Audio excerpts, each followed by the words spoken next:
देखिए, बंगाल को लेकर जिस तरह से आज भी वहां पर हिंसा की खबरें आई, मीडिया की गाड़ियां तोड़ी गई, प्रधानमंत्री की आज वहां पर रैली थी, ममता बनर्जी अपने तरीके से आरोप लगा रही है। 2 राउंड इलेक्शन के हो चुके हैं, राहुल जी प्रियंका जी वहां पर नहीं गए हैं। क्या कांग्रेस बंगाल में सरेंडर करके चल रही है? उनको लग रहा है कि उनकी पॉलिटिकल हैसियत नहीं है बंगाल में। देखिए, मुझे लगता है अमीश जी, लोकतंत्र में चुनाव से लड़ना सबका अधिकार है, लेकिन चुनाव लड़ने के लिए सबको अपनी अपनी मर्यादाओं का भी ख्याल रखना चाहिए। पहला सवाल आपने कहा कि हिंसा की बात, जो तमाम गुंडे पहले लेफ्ट में थे वो ममता के साथ आए, अब वो ममता को छोड़कर वो बीजेपी में चले गए। जो जिन लोगों के खिलाफ तमाम तरह की सीडी बीजेपी में दी, आज बीजेपी के गृह मंत्री और प्रधानमंत्री उनकी पीठ थपथपाते हैं मंच पर जाकर। जिस तरह के प्रधानमंत्री साहब के शब्दावली हैं, आज ही के मैं अभी आपके न्यूज 18 पर देख रहा हूं, चोटी, राक्षस, तिलक, शूल, भगवा, और अभी राकेश सिन्हा साहब का आपने वक्तव्य सुना होगा, पिछले 15 मिनट में उन्होंने हिंदू मुसलमान के अलावा कोई बात नहीं की। अरे भाई, आप लोग केवल चुनाव लड़ना चाहते हैं हिंदू मुसलमान के बस बल पर। जय श्री राम के नारे में ऐसा हो गया और फिर उसने ऐसा कर दिया। ये देश के प्रधानमंत्री तमाम मंचों से बोल रहे हैं। देश के प्रधानमंत्री शमशान और कब्रिस्तान की बात करके उत्तर प्रदेश में चुनाव जीते थे, याद होगा आपको। पूरी सरकार वेस्ट बंगाल के अंदर बैठी हुई है, कोरोना का कहर है, लेकिन किसी को कोई मतलब नहीं है।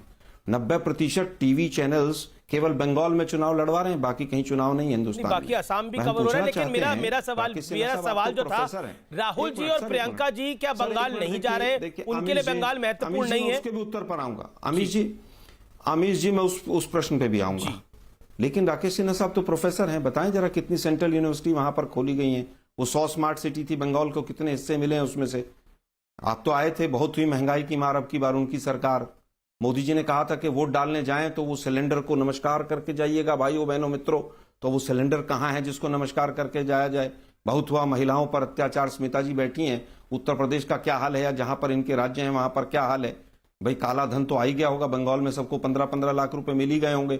मोदी जी एक बार भी नोटबंदी के नाम पर वोट नहीं मांग रहे। सर, आप 2014 और 2017 में बैठे, ये 2021 है और 2021 में बंगाल और असम में चुनाव है, नहीं तमिलनाडु और केरल में भी चुनाव है। चलिए कोई बात नहीं, 2021 मैं आपसे 2021 के चुनाव पर सवाल पूछ रहा हूँ। राहुल जी और प्रियंका जी नहीं गए हैं, ममता ने चिट्ठी लिखी है, उसका जवाब दीजिए ना। अमीश जी, आप देखिए, मैं आपके उस सवाल का भी जवाब दूंगा, मैं उससे कहीं भाग नहीं रहा। कृषि कानूनों पर राकेश सिन्हा जी कहें ना, हमने कृषि कानून लागू किए, इनके नाम पर वोट दें हमें। मोदी जी कहें, भाषण दें। ये तो हिंदू मुसलमान, भारत पाकिस्तान उससे बाहर आ ही नहीं रहे। 125 कैंडिडेट ऐसे हैं जो दूसरी पार्टियों से इन्होंने लिए हैं, तमाम टीएमसी के और गुंडे इनके यहां पर आ गए हैं, निर्मा वॉशिंग पाउडर से साफ होके वो लोग। अब वो बहुत बुरी तरह से वो राम राज्य वहां पर आ जाएगा। अरे भाई, राहुल गांधी, प्रियंका गांधी, हर आदमी की अपनी स्ट्रेटेजी है। आलोक जी, आपने बड़ा अच्छा पॉइंट रखा, आपने बड़ा अच्छा पॉइंट रखा आलोक जी। बंगाल को छोड़कर एक मिनट, आलोक जी, आपने बड़ा अच्छा पॉइंट रखा कि चुनाव में हिंदू मुसलमान नहीं होना चाहिए। मैं जानना चाहता हूं, फुरफुरा शरीफ किसके साथ है? फुरफुरा शरीफ किसके साथ है? बदरुद्दीन अजमल किसके साथ है? इस्लामिक फ्रंट केरल में किसके साथ है? जवाब दीजिए इस बात का। कौन किसके साथ है? किसके साथ है बताइए ना। मुझे लगता, मैं आलोक जी जवाब दीजिए ना इस बात का। फुरफुरा शरीफ किसके साथ है? हम तो बीजेपी से भी लड़ रहे हैं। बंगाल में फुरफुरा शरीफ किसके साथ है? हिंदू मुसलमान की आपने बात करी। अरे भाई, बदरुद्दीन अजमल असम में किसके साथ खड़ा है? इस्लामिक फ्रंट केरल में किसके साथ खड़ा है? जवाब दीजिए। अरे भाई, एक मिनट, मैं उत्तर दे रहा हूं ना जी। लेकिन हम हिंदू मुसलमान के नाम पर वोट नहीं मांग रहे।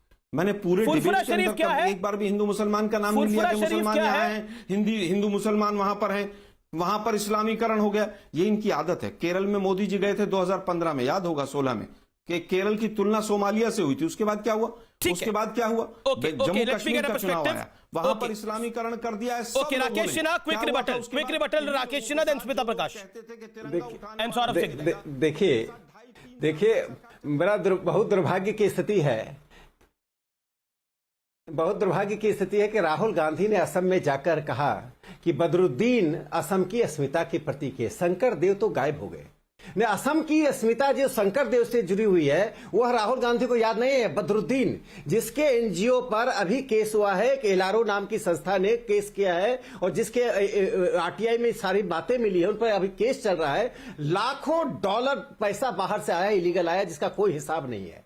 जो अरब पेट्रो डॉलर लाकर इस असम की संस्कृति और अस्मिता को बदल रहे हैं, वो राहुल गांधी के लिए असम की अस्मिता के प्रति के चुल्लू में डूब जाना चाहिए। राहुल गांधी उस परिवार को जो शंकर देव को छोड़कर बदरुद्दीन चुल्लू में डूबना चाहिए बीजेपी के तमाम प्रवक्ताओं को, चुल्लू में डूबना चाहिए झूठे देश के प्रधानमंत्री को, चुल्लू में डूबना चाहिए देश के गृह मंत्री को, जो तमाम तरह की लफाजी करते हैं। किया, मैं अपनी बात पूरी करता हूं। नहीं, चुल्लू में डूबना चाहिए देश के झूठे प्रधानमंत्री। मैं अपनी बात पूरी करता हूं, उसके बाद पानी में, और पानी ना हो तो मैं भिजवा दूंगा। मैं अपनी बात अरे भाई, आप राकेश सिन्हा जी, आप पढ़े लिखे आदमी हैं, आप जिस तरह की शब्दावली का इस्तेमाल करते हैं, दुर्भाग्य, शक होता है कि आपकी डिग्रियां भी मोदी जी की तरह एंटायर पॉलिटिकल साइंस में लग रही है। चुल्लू भर पानी में राहुल गांधी को डूब जाना चाहिए, जो बदरुद्दीन की देश के प्रधानमंत्री को चुल्लू भर पानी में डूब मरना चाहिए, जो विदेशों में जाकर झूठ बोलते हैं। शिक्षक हैं, पूरे देश को कहां से कहां पहुंचा दिया असम की अस्मिता से शंकर देव शर्म नहीं आती आप लोगों को। ये बदरुद्दीन जो घुसपैठियों का दलाल है, जो घुसपैठियों का नेता है,